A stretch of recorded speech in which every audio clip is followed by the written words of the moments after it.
welcome everybody to today's webinar. I'm Megan Twentyman, the UC BDM here at Soft Solutions.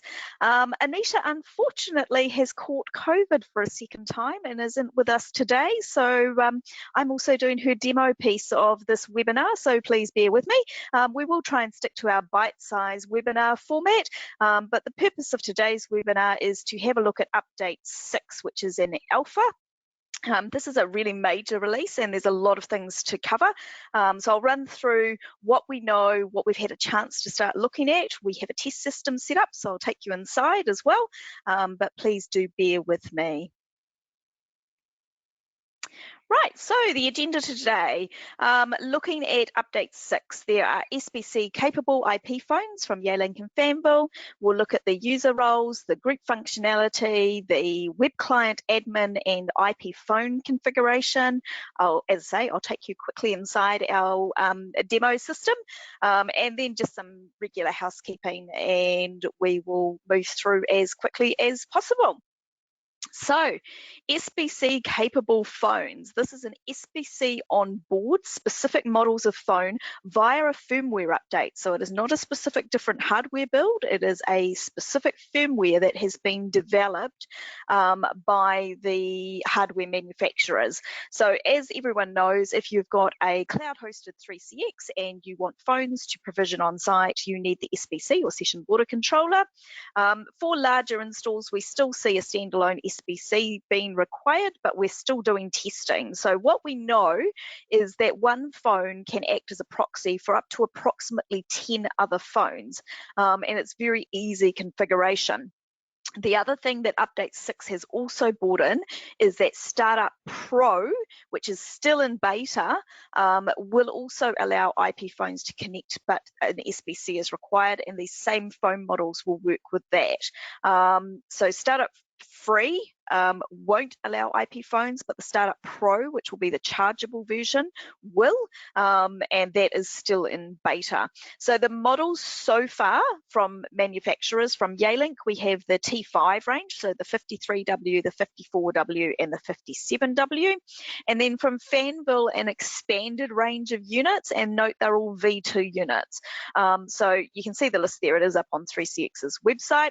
There is a specific firmware update, and this is available within the blog post of the update 6 alpha. So be sure to make sure you get that firmware and test it out. I'm just waiting for our T57W to come back from demo, and we will be testing that ourselves with our demo setup that we have.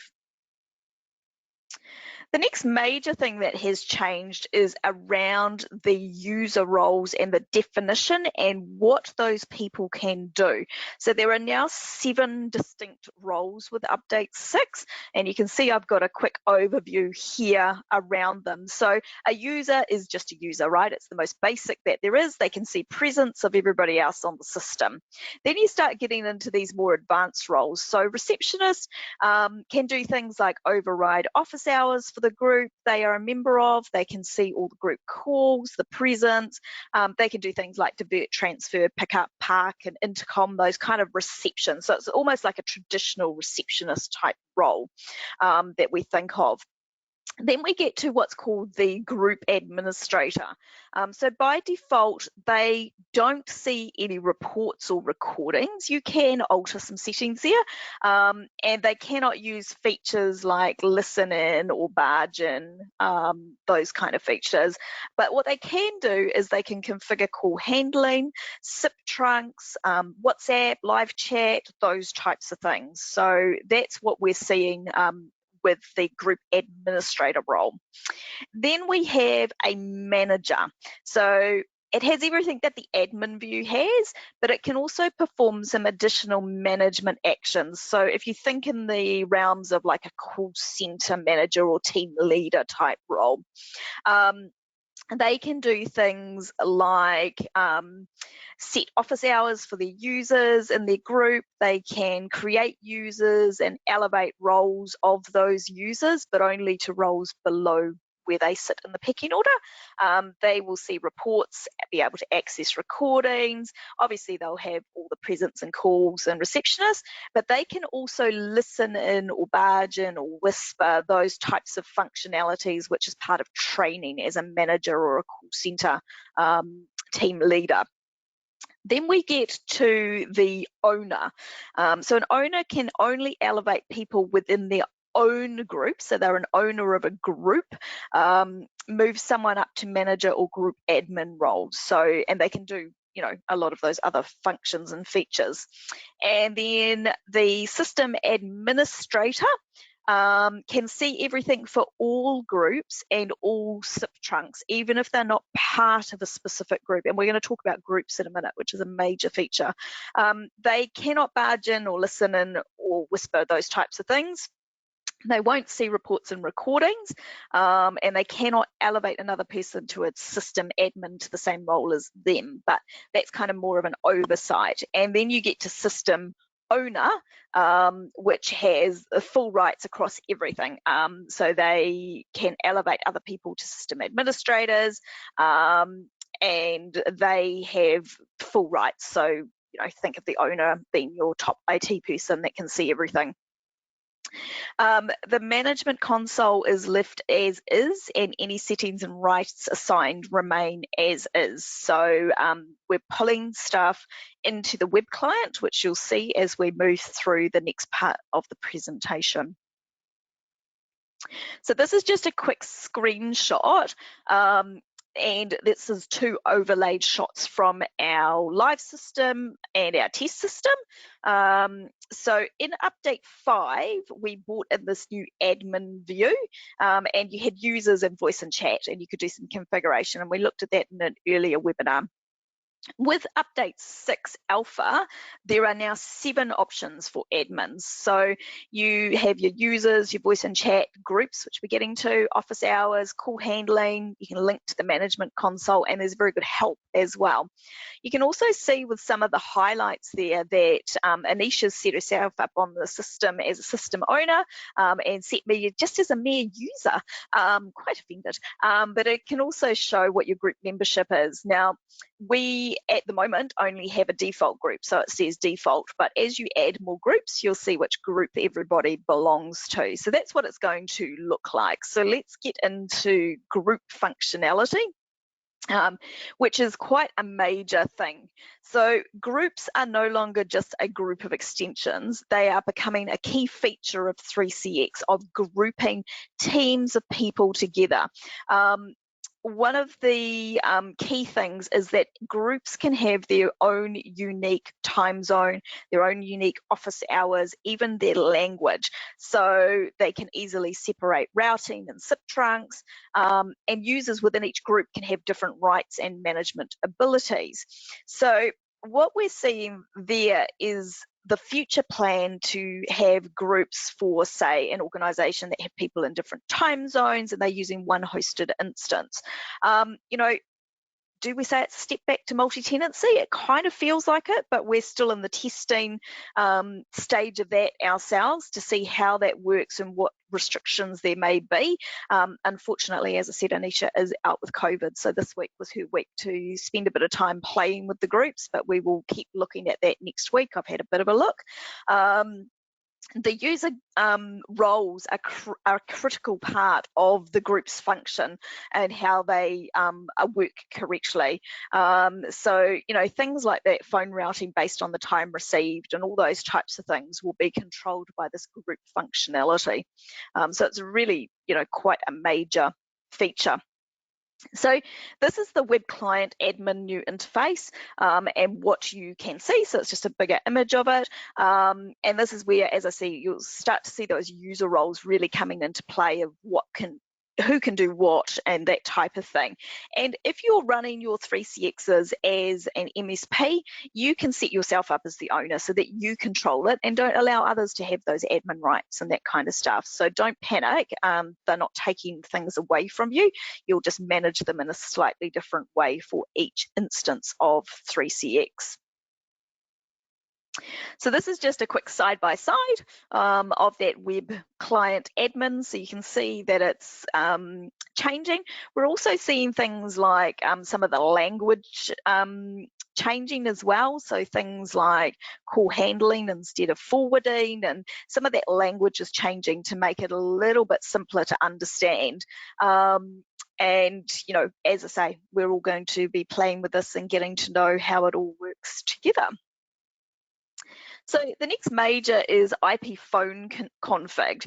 Phone provisioning has evolved with 3CX over the years, and there's lots of different ways to do it, but now they're trying to streamline that process, and that's what update 6 is starting to bring in. Now, this is something they've been working on since we saw about update 3. So this year is all about being kind of bringing everything together, and we're starting to see that now.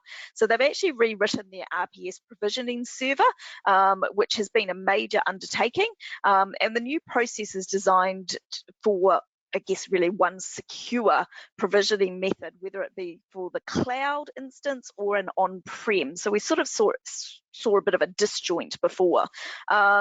For now, local LAN provisioning via plug and play can still be done from the management console, but I note in their language they say for now. So they're really encouraging everybody to move to this new way of configuring IP phones.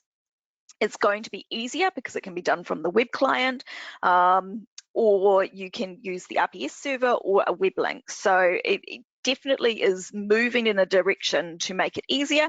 But again, if you're running it as an MSP, you will look after all of that.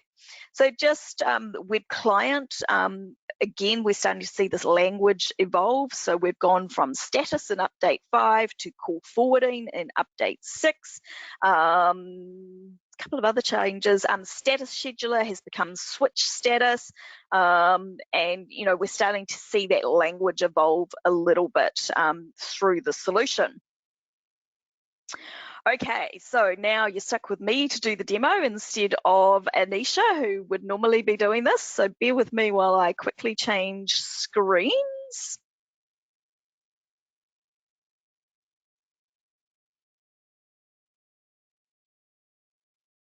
Okay, so now what we're looking at is we're looking at the new web client view of update 6 alpha. So you can see this is a test system, so we've only got Anisha set up at the moment on there, and it looks pretty much the same as everything else. I mentioned just a minute ago in the settings that you're starting to see that language evolving, so call forwarding, so basically what it's going to do when a call's not answered, and being able to switch your status, which is about your office hours. Got our exceptions, so you can tell particular numbers what to do, that type of stuff. So that's kind of just an interface update, I guess we would say. Down here, we've got the admin. And by the way, I am logged in as Anisha because I didn't have time to configure myself. So I promise that it is me doing the demo. So what we see now is we've now got 7 options under the admin. So we've got our users, our voice and chat configuration, our groups, which is the new one, office hours, call handling, and we've even got a link straight through to the management console as well. So we just have a quick look within them. Users, this is where you can see what a role has been assigned to a person. You've also got the pencil over here so that we can alter that if we need to. So we can change my role and make me a group administrator, for example. So it's pretty straightforward to edit a user, nothing spectacular about that. And you can also import and export users as well. Voice and chat, we saw this in update 5.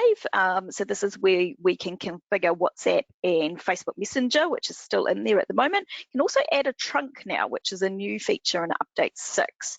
Not going to go too much into that. This is where we start to see our groups. So as we said, we've only got one group configured at the moment, which is our default group, but we can add a group. So we can call this test 1 because why not? We can also choose to publish that group information to all extensions or not, because if you're running groups and you don't want each group to see each other, you have some options to hide that. Then you come into members and you can go and add members, as many as will add me and test too, why not, to that. And you can actually start to look at your outbound routing as well. Now, I don't have a zip line configured that I can actually do some outbound routing, but this is where it all sits within there. When we come back to group, I didn't save it, that was a bit silly, sorry. If I'd saved it, it would actually be sitting here as well. But we'll move on because we need to stick to our bite-sized webinar. Office hours, that's where you can start to configure those office hours. You can assign DID numbers. You can tell it what to do when your office is closed. You can even set up some holiday stuff from within here. You can also select your time zone. So again, this is where you start to see this time zone thing for offices that are in different parts of the globe.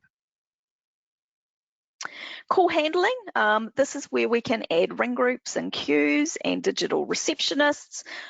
So again, you can start to see that this is coming into those admin roles, and remembering that I'm in as the top user role as Anisha. We can also link across to the management console. So as you can see, the management console looks exactly the same, but it's just really nice for those admins to be able to move across if they need to, if there's something that they need to do within here. So if we go to users, you'll start to see groups appearing here. So if I'd saved that other one, it would be sitting here as well because it's updating live, tells you how many extensions, and then you can actually go down and have a look and see what their status is and those types of things. So you can add more people, all that type of stuff. So as you can see, we really are starting to see things moving around from this web client, linking across to the management console, and that language evolving as well. We'll see more as we get to the beta as well.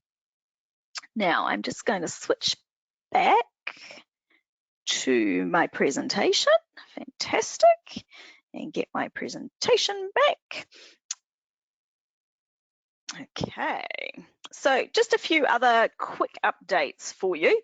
If you haven't seen, the iOS and Android apps have launched earlier this week. Key features there are about chat functionality for the mobile apps. The Android now has Google Assistant, so you can ask it to call somebody using 3CX. We've had that on the iOS for a while. I'm an Apple girl through and through.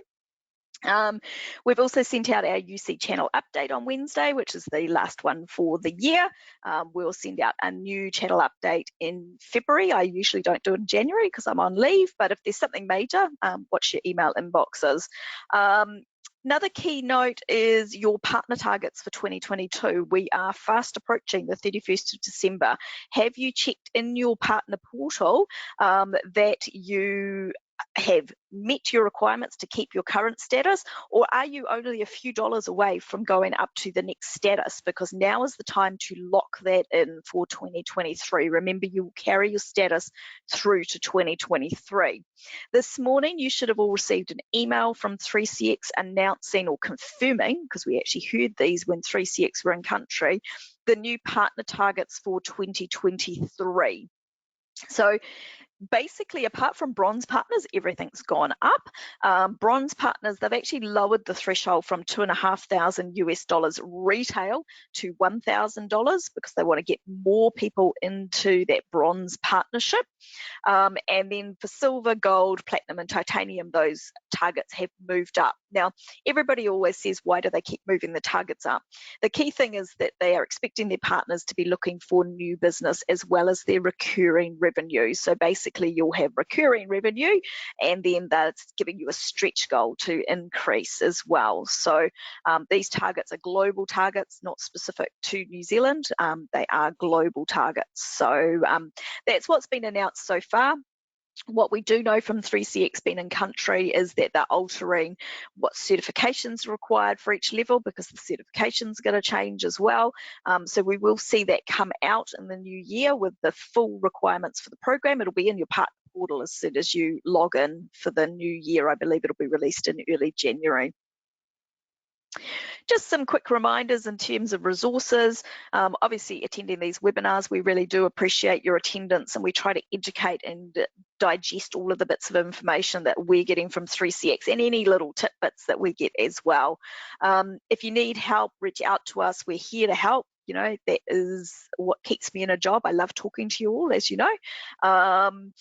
And Anisha and Anoop as well from a support perspective. 3CX's marketing kit is available on the downloads menu of your partner portal. 3CX's website continues to update and evolve, so keep checking in. The pricing and product comparison page is obviously a key one. Everything on there is in US retail, and that's what it's judged by. It's not the price you pay us in New Zealand dollars, because we take that US retail, divide it by the exchange rate, which gives us the New Zealand retail exclusive of GST, and then we apply your specific discounts.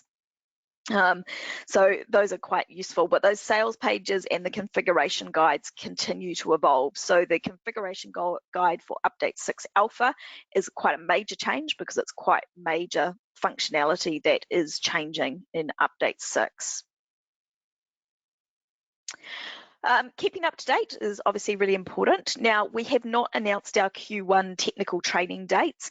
The reason we haven't announced those is we're waiting for those new certifications. So we know that there's going to be a basic and an advanced, no intermediate, and we know that everybody's going to have to recertify. So our plan is, as soon as we get those, is that we will digest that new material. Anisha will get certified herself, as will Anoop, probably me as well for the basic at least.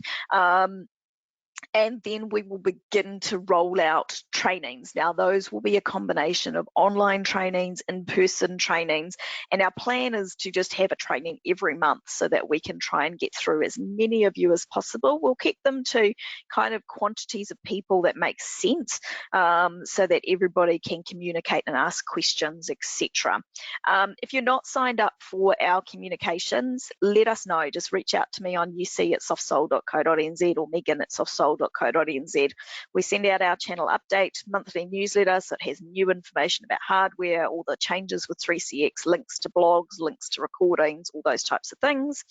Our weekly newsletter, the events section, is obviously really important, and then we have our UC community group on LinkedIn as well, so we can hook you into there, and that's where we post everything first. All right, that brings us to the end of our webinar. So any questions, feel free to pop those into the questions, and I will go through those shortly and try and answer those. Just a couple of other little reminders. Our office is closing from the end of day on the 23rd of December, so that is next Friday, so Friday week, and reopens on the 9th of January. So any last minute orders should be sent through as soon as possible. If it's hardware, the couriers are getting swamped, so don't delay or you may miss out. And if it's licensing, just make sure that you're covered in that period as well. So we will have somebody that will be checking things, but best to make sure that you're covered for what's coming up. Now I'm just going to pop out the question box. Okay, let me just go through these. Yes, the Fanville V2 versions are different hardware to the current phones, so it's very specific to their V2. I'm waiting for an update of when those new models will be in New Zealand. I have reached out to try and find out that information. So the Yealink ones are here and available, so reach out to us if you want to test those.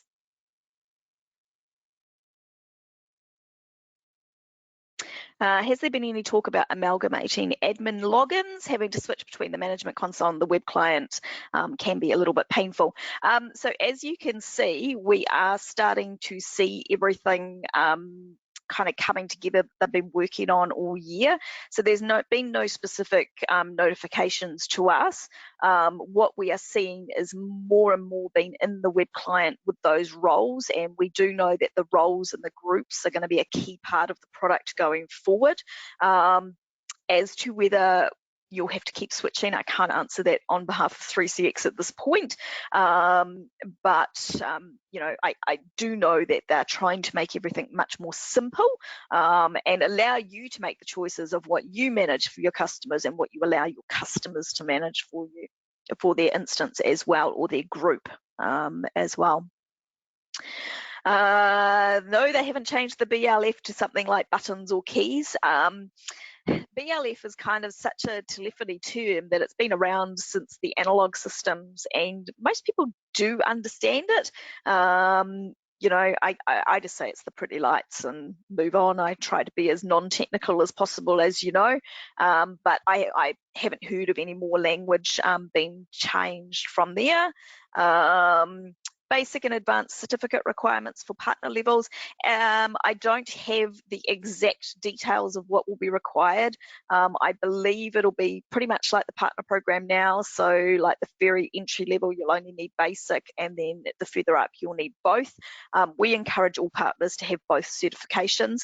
Until we get our hands on the certifications and until we see that partner program, I can't confirm for certain. What I do know from when 3CX were in country is your different partnership levels, not only will it control your discount, it will also control things like how many support tickets you have and that type of thing, and your access to support. So we will see that coming out, and as soon as I have it, I will remake up my one-page A4 grid of how it fits together. There'll be a new presentation from 3CX, and we'll see what that comes through with.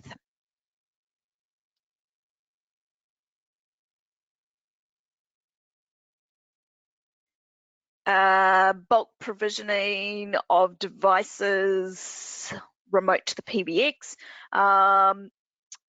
Good question. I will put that through to the support team and come back to you on that separately. Around that, we still see that there'll be a use for a standalone SBC versus just the phones with SBCs on them as well. So we'll see what comes there. I'll just give you all a second in case there's any more questions. I think we're getting through most of those. Obviously, what we do know from 3CX in the past is that it seems to take about 2 months to go from an alpha to a live release. We usually see a couple of alphas and a couple of betas, and there are continued tweaks and changes. So it's not like we can evaluate the alpha and go, this is what update 6 final is going to look like. They do take that feedback. I do encourage you all to set it up on your test systems, not your live systems, and do some testing and put feedback into the forum, because they do read it and they do take it on board. So you know, we have seen some U-turns on different things this year, and they have worked with hardware manufacturers, like bringing back auto provisioning for some of the older Yealink phones, and they did you know, they did bring that back. So we'll see how we go with that. But if you do have any questions, just reach out to us either directly or on uc@softsoul.co.nz. Anisha is working right up till the 23rd. Hopefully she'll be back early next week. She's quite sick with her COVID at the moment. I'm working until the end of day on Tuesday next week, and then I'm off until the 16th. Anisha will be back on the 9th. Anoop is kind of checking in, and between the three of us, we will be checking support tickets even on the holiday days where our office is closed. Probably not the public holidays, because I'll be spending time with my family, as will my team, but we will be checking things. So, you know, you will know how to contact me if there's something that urgent. I would expect to hear from you, and I'll see what I can do to get you some answers. So it doesn't look like we've got any more questions there. I will check on that bulk provisioning side of things and come back to you directly on that. But thank you again for joining us. Thank you for your support during 2022. We really have appreciated it. We've seen some great growth with 3CX. And the hardware, and we really look forward to what 2023 is going to bring for us all. I wish you all a very safe and happy holiday, whether you're staying here or going overseas. Enjoy your time with your family and friends, and we'll see you on the other side in 2023. So thanks everyone, and have a great one.